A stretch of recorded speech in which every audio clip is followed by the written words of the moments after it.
we have to approach this game almost being quite cold-hearted. We have to forget the occasion. We have to forget the opposition that's in front of us by name, and just look at you guys as a set of players and seek and destroy almost. I think if we do that, I think we can get a comfortable win. As I said, I don't see anything like a 7-0 or anything like that. It's simply because I think you guys will play ultra defensive and try and hit us on the attack. So I see you playing like Ahmad, maybe Hoyland. I don't know who you're playing. I wouldn't even be surprised if Rashford come back in for the game. Just to give he's done. He's done. He didn't even play against Newcastle as a sub, unused sub. You know what I mean? But I wouldn't be surprised though. But you got to remember, we concede first always. We've conceded a shed amount of goals. Like our set pieces, and obviously you guys are Van Dijk and Gakpo and a couple others in there. Like we are bad at set pieces, right? And at the minute we are very vulnerable. That's why I'm absolutely shitting my pants, because Newcastle, it could have been 4-0 in the first half an hour. It could have been. And I'm just looking at you guys. And I look at you guys, and you guys are killers, man, in terms of in front of that goal, West Ham game, which again should have been more than I think for me. The scoreline suggested, Broski, Salah, Diaz, Gakpo, all of them are in good form at the minute. Jota, he loves to play against United. Salah loves to play against United. Like, I just think with the way your attack is and the way our defense is, bro, it's probably the worst kind of match for me, because it's like you guys are cold-blooded, like just killers, bro. Your guys are on form. Gakpo, Diaz, Salah are all on form. Like, it's mad, bro, when you deep it, like, and that's why, and I get the hesitancy from Liverpool fans. It makes sense, because it's like, I think Grizz will say the same when I speak to him on the Big Six. It's like, he'll say, listen, you lot, cool, everyone wants to smack us, but just give me a 2-0, give me a clean sheet and get the hell out of here. But boy, no, I'll be real with you, Saeed. Even though the 3 points are like the most important, I do want to put a hurting on United, bro. Like, I'm not gonna sugarcoat or lie to you. As I said, bro, you guys made my childhood hell. Like every day now is seeking revenge, Man United. So even that Newcastle game, I'm looking at Newcastle thinking, go on, get a few more. Go on, get a few more. A few more. Yeah. Bro, I need a big win against you guys, because it gives us momentum going into the rest of the season. And if we're able, because we beat you at Old Trafford 3-0, and that for me was sort of the coming of age of Arne Slot, because before that people were still on the fence with him and being like, he's 3 games, isn't it? Yeah, I remember. He's like a couple easy games he should have been winning. Let's see what he's like going to OT. And we walked you guys off the park. And then if we're able to put down another marker midway through the season, that would be huge for me. And I need it, bro. Because last season, when we played you in the FA Cup and then the league game where it finished 2-2, those 2 fixtures, in my opinion, derailed our season. So I need get back for that. I need big wins, and I need the players to show that we're still ruthless, and we're going to be ruthless no matter who we play. My thing is, it's like, can Ruben Amorim get the score down, man? You know what I'm saying? Like, I think 2-3-0 might be a respectable scoreline. You know what I'm saying? Like, and that sounds mad, because it's like we're on a bit of a bad patch, and he needs a performance. Like, the thing was with Man City, you talk about Man City game, they were bad. They had 1 win in 11. They were shot for confidence. Bournemouth, the week after we played, was a tougher game than that one. Like, you knew that Bournemouth was going to be a tougher game, and that's the sad reality of the game, is that it didn't teach us anything, because we played a City team that was low on confidence, and we won in the last 5-10 minutes. Like, as much as we played all right in the second half, and I thought we controlled the game, I don't think it was a measurement of Man United were truly back, or Man United, like, the Amorim era started then. It was good play, penalty.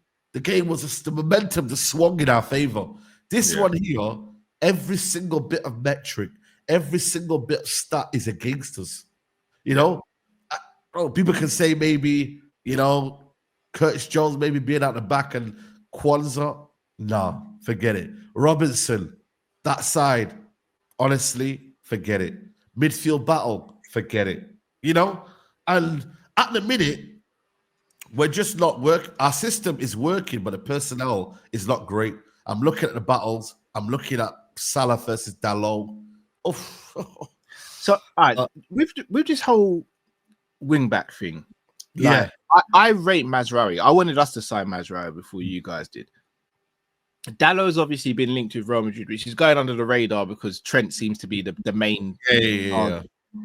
What's going on with the left-hand side? Because surely Dalot playing on the left-hand side is hindering the system rather than helping. Yes, massively. Because what it is, right, in that system, right, you need an aggressive like wing back. Who's going to hold width? Who's going to hold the width? Who's going to attack? Like the wing back system is the foundation of this team. We've seen it on the Sporting's Amarin when they had the fullbacks. They were bombing on forward. They were almost like wingers in a sense. Yeah. And then the 2 10s were tuck in and give that creativity, and the ball carrying if they need to. But bro, Dalot's just not the guy at that left wing back. He's not really been the guy at right wing back, if I'm being honest with you. But he's at least better there. But at his position here is a total no-go. And that's why we link with Kirkes. But you guys want Kirkes as well. So we need to. I don't think we want him that much, though. I wouldn't be surprised if he did get Kirkes. Because apparently, I was reading about apparently his family are Man United supporters and all that stuff. I didn't know that. I think you'll get him. Yeah. So that one there, we are looking for that left wing back, bro, because for this system to work, and that's why we've been struggling, is that our fullbacks are just not that good enough. I think Mazraoui is more suited in this system to be a centre back than a fullback, because a wing back, should I say, is because the attacking is like he can go so far, but then there's like a stumbling block. You know what I mean? And we need that wing back system, and that's where we're struggling at the minute. And then you've got to deal with the whole Bruno thing, because Bruno's going to be back for the game, but we're almost shoehorning Bruno in, and he don't really fit the system as well, because he's not really an 8 and he's not really a 10 in the system. So that right there is a big thing. But I generally right now I worry for Amarin in a sense of you can't keep losing as well, and if you lose badly here, I'm not saying there's going to be loads of Amarin out campaigns, which they could be, but ultimately, Ineos, the amount of results and the manner of results, it could spark something that, because they've sacked Dan Ashraf after 5 months. They've sacked managers in the past in Nice after so many months. They have no right, really, when they brought him in November, you know what I mean, to then think there was going to be miracles. But it is a results-based business. He is the worst performing manager, in terms of when he's got a job. You know what I mean? But again, it's difficult, man. You need results. So worse than Roy Hodgson, apparently. So from the outside looking in, I get what you're saying about results. I think he would have been under less pressure if the performances were better, though. Because when Jurgen first came to Liverpool, the results weren't brilliant. Like, we had a couple of good ones. We had some bad ones as well, but you could see an improvement in the results. Whereas, of course, I'm looking at how you guys are playing, and I'm thinking, and I hate to say this, but Ten Hag was probably playing better football than what you're playing now, and Ten Hag was bad. So I'm like, I know I think it's one of them where I think with Ten Hag, I think because he had all of his players, I think I don't see that point you make there, Callum. I think we look very, very bad on the Ten Hag. Do you know what I mean? This is a combination of Ten Hag signings, Ten Hag's style, Ten Hag's wrongdoings. You know what I mean? This is all the making of Ten Hag and the system that he's got. So I think for me, Ten Hag's got a lot to blame, and the revisionism for me, I don't really buy into it. I really don't, man, because we're in this mess because of Ten Hag. Let's be honest. We're in this mess because of a lot of things, but Ten Hag and the money that he's been allowed to spend, people, has been an absolute joke. Like, when you look at the money that's been spent under Ten Hag, it's 600 million of dross we've had to spend, like, genuinely, and I would get rid of half of this squad. Anthony, Onana, not good enough. You know what I'm saying to you? Like, so many players not good enough. Hoyland, you know, we brought in Hoyland. I think, you know, when you say that, Callum, yeah, you got to remember he's dealing with a lot of the dross that he's been that he brought in, and it's very true. It's difficult for him to play the system. So this is where I'm going to sound like I'm being unfair here, because I hear what you're saying. Like the standard of the squad isn't up to level. But again, when Klopp came in, even I'll say when Solskjaer came in, when Arne Slot's come in, he's dealt. They all three of those managers dealt predominantly with players that they had already had, and they managed to still improve those players. So I rate Ruben Amorim. I think he's meant to be a very good coach. But I'm not even seeing any improvement in any of the players at the moment. Maybe apart from Ahmad. But Ahmad was almost like an unused gem before. Yeah. It's not. If I'm a Man United fan, I'm probably not calling for his head, but I am starting to ask questions like, is he actually the right guy? Or because I think I think for me, you'll only see that when he's got his players and when he's got his kind of, you know, his team that you could identify with. I get you have to still improve the team, but I genuinely think for me, these lot, you cannot polish a turd sometimes. Yeah, and you're almost like, you just have to just almost say to yourself, you know what? I just can't do it with these players. You know, I can't. You know, and I need something in January. We probably need to get a left 10, a wing back, and maybe a striker. But again, that's what I was going to ask you, bro. Because again, I know, it kind of is shade, but not in a rude way. I think a right wing back with Mazraoui and Delo, I think you're okay. At centre back, I think you need a centre back. I think you need a left wing back. I think you need 1 or 2 centre midfielders.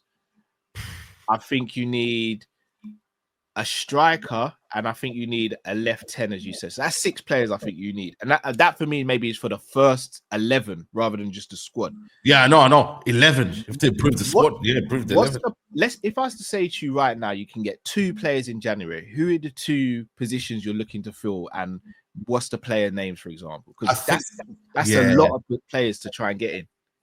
I'd say Konya and Kirkes. If you could get me them 2, we then improve our squad by a considerable amount. Again, so would you play Cunha in that left 10 then? Left 10 role. Okay. And then the left wing. Because our left-hand side is damaged. Our right-hand side doesn't look too bad, but our left-hand side is so bad, man. We have Bruno there, Lissandro, and flipping Dalot. It's awful combination. It's an awful combination. So that side there, we need to improve on. But like I said, man, results, man. If Amorim doesn't get results, I'm not saying he's going to be sacked, but bro, the pressure grows. And he said it himself. I don't know if he sees interviews. He goes, if I don't get results, I will be sacked. Like, he's admitted it. So let's hope, man. Let's hope. I rate that mentality, though, because a lot of, like, again, Ten Hag was kind of like scooting over the subject and just always talking about the cups he won rather than addressing the real elephant in the room. If Amorim's even able to do that, I think you've got someone who is at least a realist. You know what I mean? Yeah. I'm going to go with 3-0 Liverpool. I don't. I'll be surprised if it's 3-0, but yeah. I'm going to go 3-1. 3-1? Okay. Yeah.